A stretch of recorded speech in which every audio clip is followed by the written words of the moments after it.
যে কেন একটা কগনাইজেবল অফেন্সের কেন এজাহার প্রত্যাহার করা হলো। কারণ আইনে এরকম কোনো সুযোগ নাই, একবার যদি এজাহার দাখিল করা হয় সেই এজাহার প্রত্যাহার করার কোনো সুযোগ নাই। যে এজাহারকে তারা প্রত্যাহার করতে দিল এটা অবৈধ কেন হবে না এবং কেন ডিরেকশন দেওয়া হবে না যে এটা এজাহার হিসাবে গণ্য হবে। 7ই মার্চের ভাষণ নিয়ে পোস্ট দেওয়ার কারণে ফেসবুকে জনাব রাহাত খান পাবেলকে বেধড়ক মারধর করা হয়। মারধর করে তাকে রমনা থানার সামনে নিয়ে যাওয়া হয়, শাহবাগ থানার সামনে নেওয়া হয় এবং ওখান থেকে তাকে পুলিশে ধরিয়ে দেওয়া হয়। পরের দিন তার মা এসে একটা মামলা করে এজাহার দাখিল করে শাহবাগ থানায় এবং রাহাত খান পাবেলকে ঢাকা মেডিকেলে ভর্তি করানো হয়। সেখানে সে চিকিৎসাধীন ছিল এবং 10 তারিখ আমরা যতদূর জানি 10 তারিখ সেই মামলাটি আবার প্রত্যাহার করা হয়। এর পরিপ্রেক্ষিতে আমরা একটা ডিমান্ড নোটিশ দেই যে কেন একটা কগনাইজেবল অফেন্সের কেন এজাহার প্রত্যাহার করা হলো। কারণ আইনে এরকম কোনো সুযোগ নাই, একবার যদি এজাহার দাখিল করা হয় সেই এজাহার প্রত্যাহার করার কোনো সুযোগ নাই। থানা সেই এজাহার এফআইআর হিসেবে ট্রিট করতে বাধ্য এবং তদন্ত করতে বাধ্য। এর পরিপ্রেক্ষিতে আমরা একটা রিট দায়ের করি এবং সেই রিটে আমরা চাই যে এই সংশ্লিষ্ট থানার কর্মকর্তা তারা ব্যর্থ হয়েছে এবং তাদের এই যে ইনঅ্যাকশন, যে এজাহারকে তারা প্রত্যাহার করতে দিল এটা অবৈধ কেন হবে না এবং কেন ডিরেকশন দেওয়া হবে না যে এটা এজাহার হিসাবে গণ্য হবে।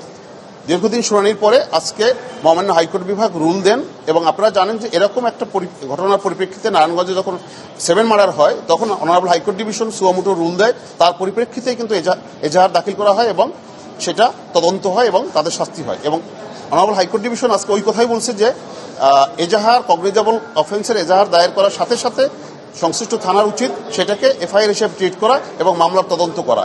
এর ব্যতিক্রম কিছু নেই, উইথড্র করারও সুযোগ নাই এবং কম্পাউন্ড করারও সুযোগ নেই। সুতরাং এই ব্যাপারে আজকে মহামান্য হাইকোর্ট বিভাগ রুল দিয়েছেন যে কেন তাদের এই সংশ্লিষ্ট অফিসারের পুলিশ অফিসারের যে ইনঅ্যাকশনটা এটা কেন অবৈধ হবে না এবং কেন এফআইআর হিসেবে ট্রিট করা হবে না। ঘটনাটা 7ই মার্চের ভাষণ, রাহাত খান পাবেল ভাষণ নিয়ে তার ফেসবুক একটা স্ট্যাটাস দেয়। স্ট্যাটাসের পরিপ্রেক্ষিতে এই ছেলেটা যখন সেহরি খেতে যায় তখন তাকে তারা বেধড়ক মারধর করে এবং 10 জন এফআইআর নেম যারা এজাহারে 10 জনের নাম উল্লেখ করে তার মা পরের দিন মামলা করে এবং পাভেল ঢাকা মেডিকেল কলেজ হসপিটালে ভর্তি ছিল এবং আমরা লয়াররা সেখানে গিয়েছিলাম তাকে দেখার জন্য।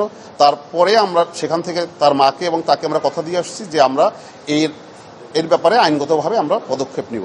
তারই পরিপ্রেক্ষিতে যখন পরের দিন আমরা দেখলাম যে এজাহারটা দাখিল করা হয়েছে তার মা যেটা এজাহারটা দাখিল করলো সেটা সে বিভিন্ন পলিটিক্যাল প্রেসারে সেটা প্রত্যাহার করে নিল।